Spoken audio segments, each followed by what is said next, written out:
манай Эрдэнэ хоттой Эрдэнэ төлөвлөлттэй холбоотой асуудал за Монгол улсад бас томоохон өгөөж өгөх болон төсөл гэж би харддаг. Олон жил ярьж байгаа.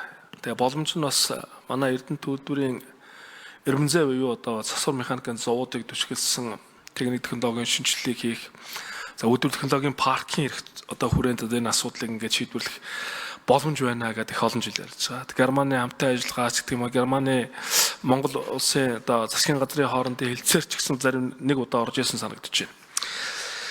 За хамгийн гол нь бас тэзүү боловсруулагдаад дууссан байгаа нэг авууштай юм. Одоо эхний эзэнд ямар ч нэг алхчихжээ гэж харж байгаа. Тэгээ энэ одоо хизээ дууссан тэзүү бай. Энэ хөрөнгө оруулалтын асуудал шийдэгдэхсээр байтал одоо энд байгаа үзүүлэлтүүд нь бас нөө тоон хэмжүүрүүд нь бас өөрчлөлт орох уу гэдэг дээр одоо ямар бодол байдаг юм бол манайхаа. 3 чиглэлийн үйл ажиллагаа гэж байна. Нэгдүгээрт нь хагас вагон, автобус, тээврийн машин. Манайдас хөдөөжихөн салбарын автомашин тоног төхөөрөмжүүд ихээр шаардлагатай байдаг. Ер нь энэ тал дээр бид нар энэ тэзүү боловсруулсан зөвлөх үйлчлэгээ үзүүлж байгаа компани ямар санаа бодолтой байсан бэ? Энэ мэдээж Монгол улсын алсын хараа 2050 хөтөлбөр хүнд үйлдвэрлэлийн хөгжүүлэх хөтөлбөртэй холбоотой уялдаж гарч байгаа асуудал ойлгомжтой. Тэгээ энэ дотор ямар одоо асуудлыг агуулж тэр дотор энэ хөдөөжихөн салбарын автомашин тоног төхөөрөмжтэй холбоотой асуудлыг ер нь оруулна гэж бодож байгаа юу? Эсвэл хассан юм уу? За хууль эрх зүйн орчин өөрөө энэ төсөл хэрэгжээд нэгсэндээ машин үйлдвэрлэл ингээд явлаа гэхэд бидэд хууль эрх зүйн орчин яг хангалттай байгаа юу? Энийг бид цаашдаа хэрхэн одоо анхаарч үзэх ёстой юм бэ гэдэг дээр надад их хариулт өгөөч. За хөрөнгө оруулалтын асуудлууд мэдээж ингээд Эрдэнэ төлөвлөрийн бас хувийн хвшлийн гадна дотны хөрөнгө оруулалтын авдал гэж байна л да. Үндсэндээ нэг 200 орчим сая доллар ах шиг байгаа. Тэгээ та бүхний тайлан мэдээлэлээр болохоор тухайлах юм бол одоо автобусны үйлдвэрлэлийг нэг 3 улсын 3 аж ахуйн нэгжтэй ярьсан юм байна. Тэд нар нь бас одоо орж ирж ажиллахад бэлэн гэдгийг илэрхийлсэн байна. 2025 оны 1-р сар зохион байгуулсан Эрдэнэ төлөвлөлт төрөмжт компани олон улсууд үйлдвэрлэлүүдгээ одоо эрхэлж байгаа аж ахуйн хөрөнгө оруулалтын үйл ажиллагаа сэдвээс уулзалт хийсэн байна. Тэгээ эндээс яг үр дүн гарсан уу? Одоо яг үүндээ гадны хөрөнгө оруулалт нь автобусан дээр, вагон дээр тэр машин дээр ийм аж ахуйн нэгжүүд шууд хөрөнгө оруулалт хийнэ гэдэг гэрээ контрактын шатандаа ч юм уу явж байгаа. Ахиц гарсан зүйл байгаа мó гэдэг дээр надаас хариулт өгөөч. Баярлалаа. За төрийн нарийн бичгийн дарга 2 номерт хариулт өгье. За Батлууш гишүүний асуултанд хариулъя. За тэзүүл хийгээд хилцэгдээд ингээд дууссан. Ер нь энэ үйлдвэрийн ажил бол эрдэс баялаг, уул уурхай эрдэс баялаг энэ яамны ийм чиг үүрэгт хамаарах ажил байгаа. Энэ бол хүнд үйлдвэрийн ажил, салбарт хамаарах ажил. За яг манай яамд шууд хамаарах ажил бол биш. Бид яг нэг хэрэглэгч гэдэг талаасаа санаачлаг гаргаад ингэж явж байгаа. За ер нь манай энэ тэзүү боловсруулсан компани тооцоогоор бол энэ үйлдвэрүүдийг байгуулахад 36 сар гэдэг шаардлагатай гэдэг ийм тооцоо гарсан байж байгаа. За бид энийг одоогоор ямар нэгэн байдлаар гэрээ контракт хийсэн юм бол байхгүй байгаа. За энэ дээр бид нэр шийдвэр гаргуулах гэж хүлээж байгаа.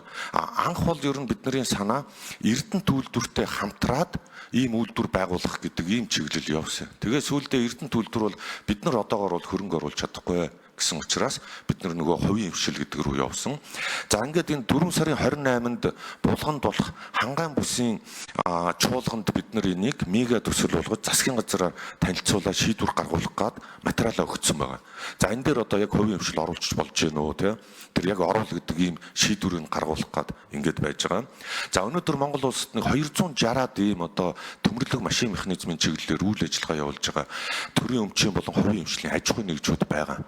Өнөөдөр Монголын ийм залуучууд 23 жил зүгээр л одоо чимээгүй өөрсдөө нэг рекламд зурдчлаад байхгүй Японоос өндөр чанарын ган оруулж ирээд Японы машины эд банк үйлдвэрлээд 24 цагаар ажиллаад буцаагаад Япон руу гаргаад байж байгаа ийм туршлага байгаа. Өнөөдөр ч гэсэн ажиллаад явж байгаа. Тэгээд түрүүн бас Жангабал гишүүн асуусан өмнө та нар үйлдвэрлэж байсан, угсарж байсан гэдэг асуулт асуусан.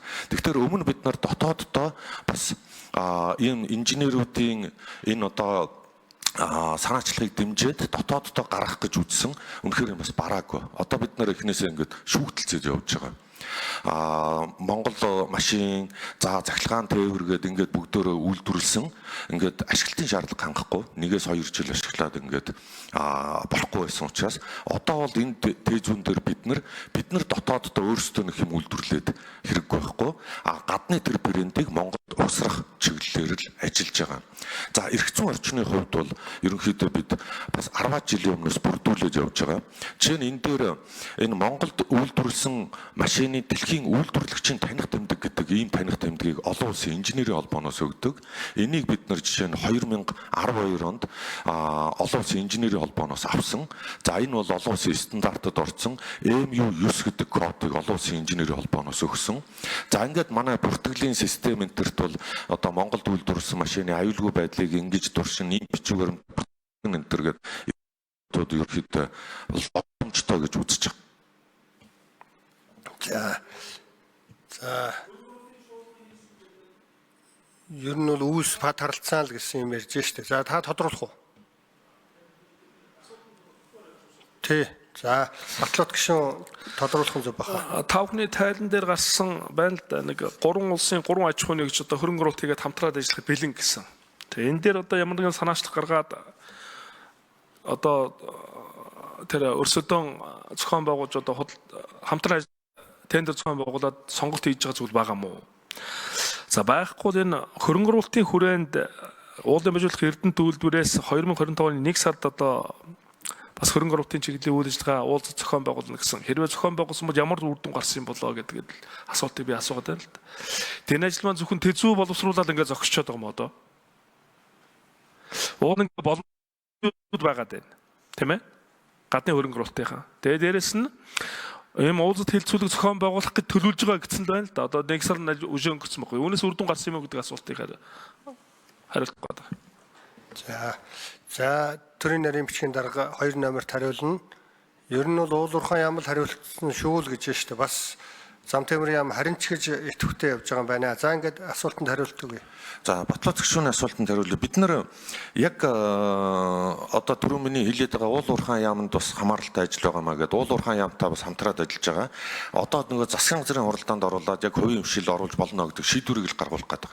Түүнээс өнөөдөр ямар нэгэн байдлаар бид нар гэрээ хэлцээр хийх тийм бас эрх юу бас байхгүй учраас засгийн газрын шийдвэр гаргуулах гад энэ 4 сарын 28-нд засгаар оруулах гэж байгаа. За Эрдэнэтэд болсон арга хэмжээнд дээр бол сонирхсон аж ахуй нэгжүүд дотооддоо ийм чиглэлээр үйлдвэр явуулж байгаа аж ахуй нэгжүүдийг танилцуулах, энийг хилэлцүүлэх, санал авах ийм арга хэмжээ явуулсан. Бүгд бол одоо хэрвээ байгуулдаг юм бол манайх ийм одоо даав, ийм хуванцар, ийм төмөр нийлүүлэх хийх боломжтой гэдэг саналуудаа л илэрхийлж чад байж байгаа.